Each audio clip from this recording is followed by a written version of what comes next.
So I'm going to try this talk through thing. Starting off with my Smashbox Photo Finish Foundation Primer. Rubbing it in my pores around my nose. That's generally where I have bigger pores. And on my chin. And let that sit for a second.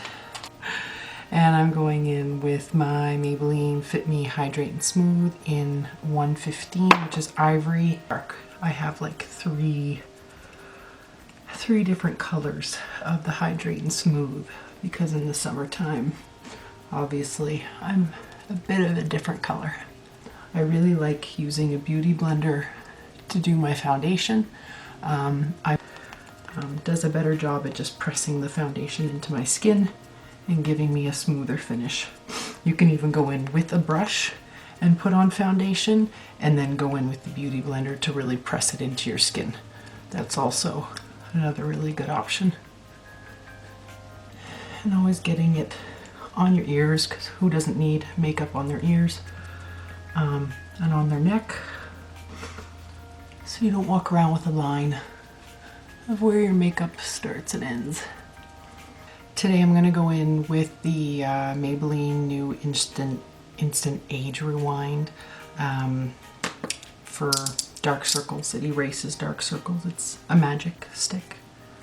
That's a horrible reference, but anyways, it's makeup, so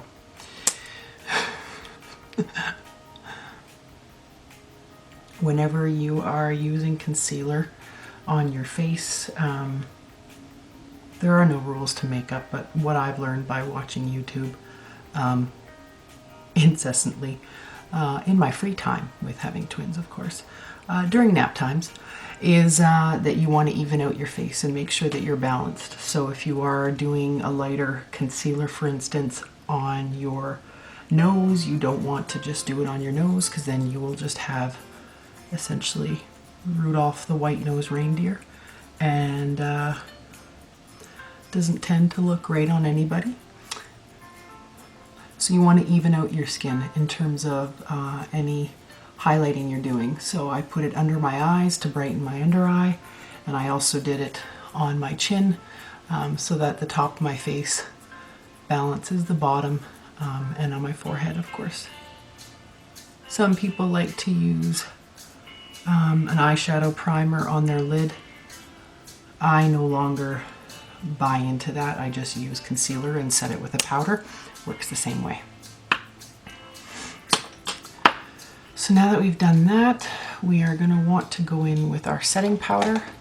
This RCMA powder I absolutely love. The container is like I'm using some spices. It's horrible, but the powder is like 13 bucks online at camerareadycosmetics.com.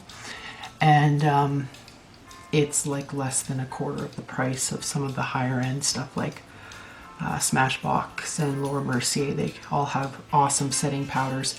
I do have dry skin, and I find that especially on my under eye, those powders are very drying, whereas the RCMA one, I don't really have much of an issue with it.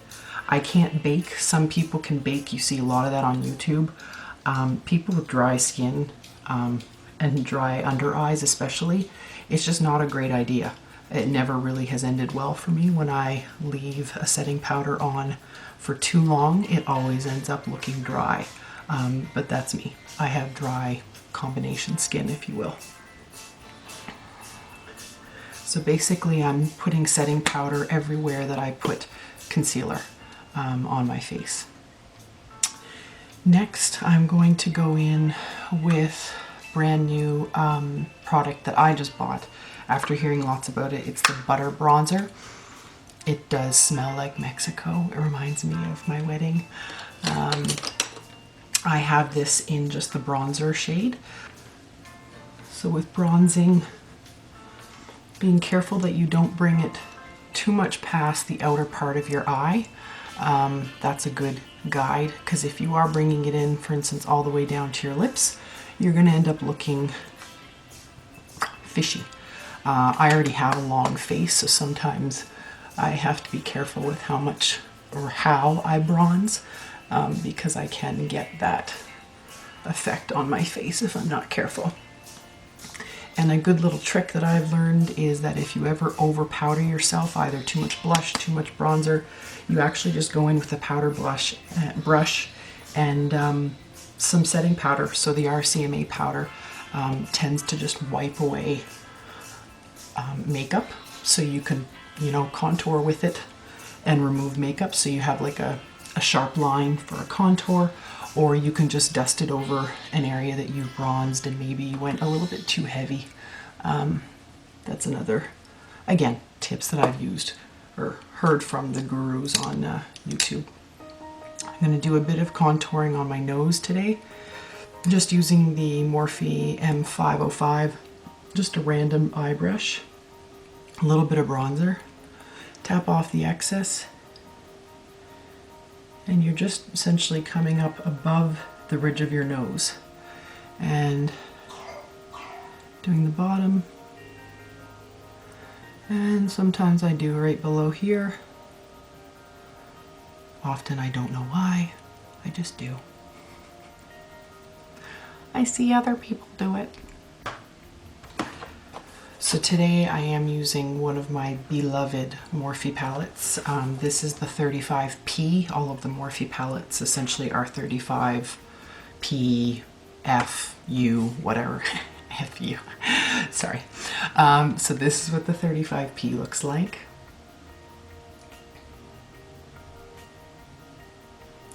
It is absolutely gorgeous. I love it.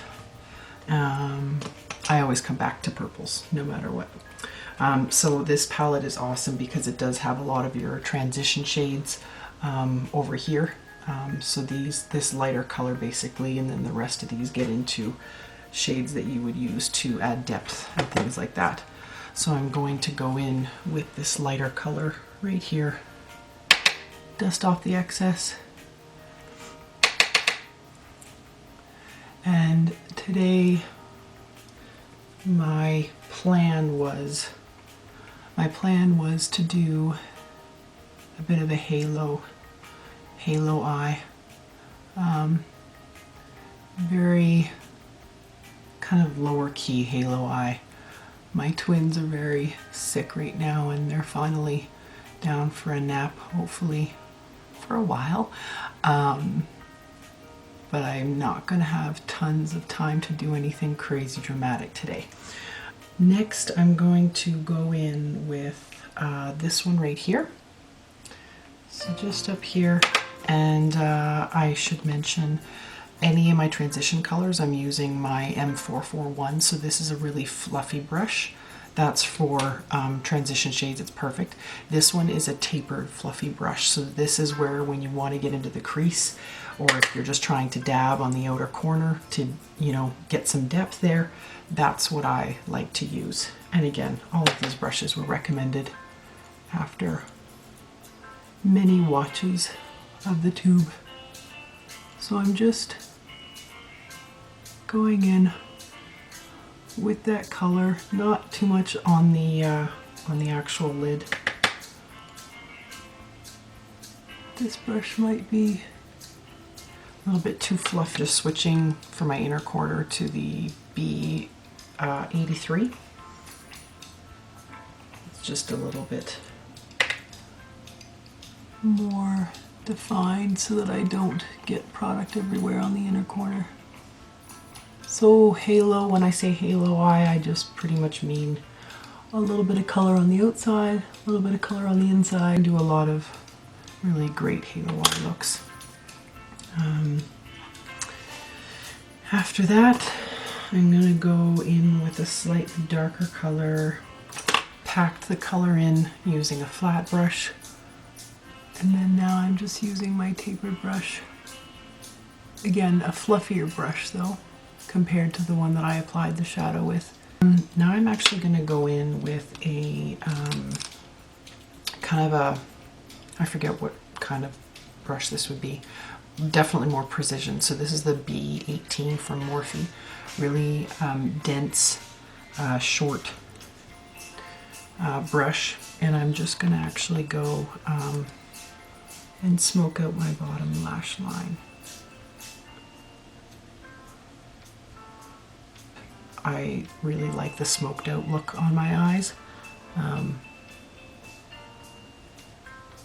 It covers up lines under my eyes too that I have, which everyone has when they're not editing the crap out of all their pictures on Instagram. And so I went in with that lighter purple first and did that on my waterline, and now I'm going to go in, because you always want to essentially mimic your top or your bottom lash line. You want to mimic that to be similar to your top. And generally your darker shadows, unless you want to go super dramatic, you're going to keep your darker shadows on the outside and not drag them all the way into that inner corner. But again, it's totally up to you. Play with what you want and see what you like on yourself. So that's where we are so far. Inner corner highlight. Before we go and do the lid, I will use MAC's nylon, what brush? E36, Morphe E36, so it's this tiny little brush. And I'm just dabbing that on the inner corner. Just brightens your eyes, opens them up. Even with something that's like a darker shadow, it still helps to do an inner corner highlight because it does open them up again. I'm going to line my bottom lash line like I did in my last video with the NYX Jumbo Eye Pencil in Milk. I love the way a lighter waterline looks in terms of opening your eyes up.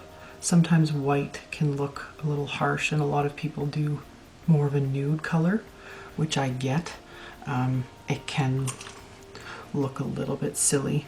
I kind of just don't care. If any of it kind of cakes onto your lashes, again, just using one of these types of brushes to just blend out any of that. And now the fun part. So today in the mail, I finally got my Hypnotize. I found out about Pinky Rose Cosmetics makes this Hypnotize 2 palette. The Hypnotize 1 is more of the golds, golds, browns, dark greens, that kind of thing. This one is more up my alley. Oh no! Oh no! So for the inner part of the halo, I am going to go in with this guy right at the top, this beautiful frosty purple. I swear I could have bought this palette just for this color. And we're just gonna pat that all over the lid.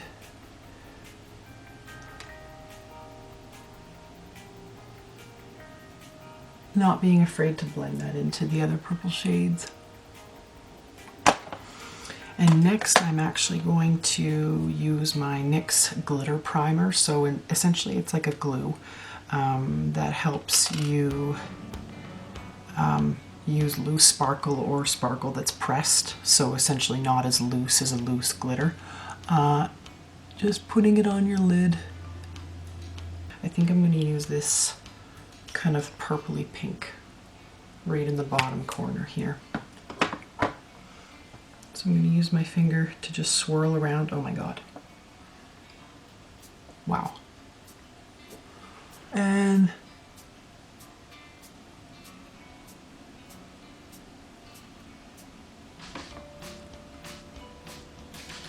ooh-wee.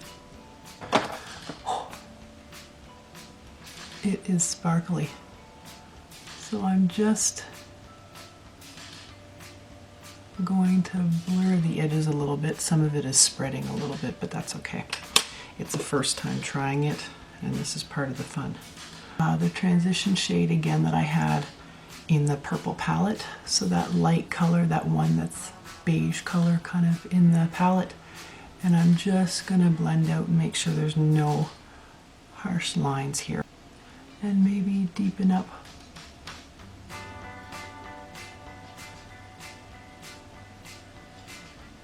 outer and inner corners just a bit more.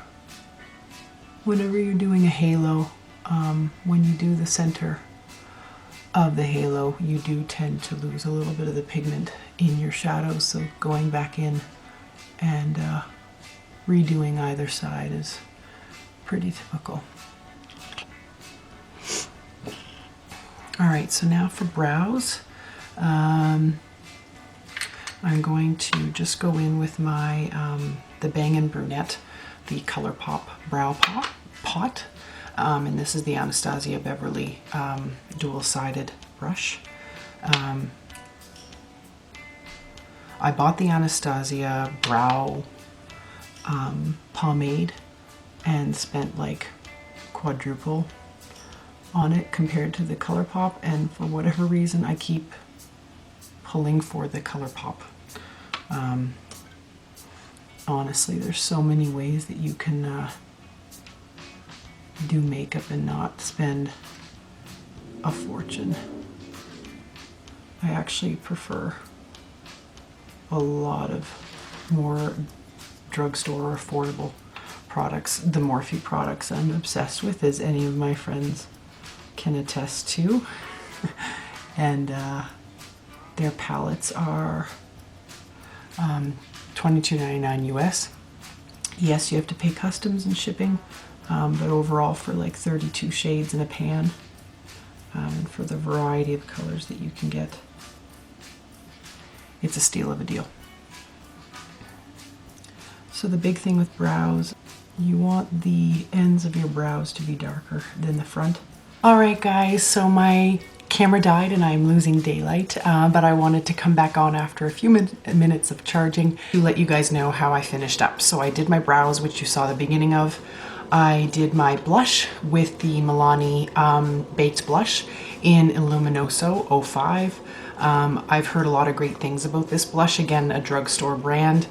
It always kind of freaked me out because it was orange essentially, but the big thing about it just has a nice glow, and that's absolutely how I found that it turned out. The blush brush that I love to use is the E4 from Morphe. I absolutely love that brush. For my highlight today, I always use my 510, Morphe 510, to kind of, again, do this motion on my nose, on my Cupid's bow, all that jazz. For highlighting today, I use Jaclyn Hill's blush and highlighting palette. I used her classic Champagne Pop color. For my lips, I did a bit of an ombre lip, but most of it is using the Maybelline Daringly Nude, which is a matte lipstick. Added a little bit of brown ColourPop on the outside, but this is Daringly Nude, number 655. And then I finished off my mascara with the Voluminous Butterfly Intenza. So we are going to wrap this up, and it's time for me to get my babies up. Thank you guys so much for joining me today, and here's the final makeup look of our purple halo eye look, I guess, with a pop of sparkle in the middle. So thanks for watching, and we'll see you guys next time.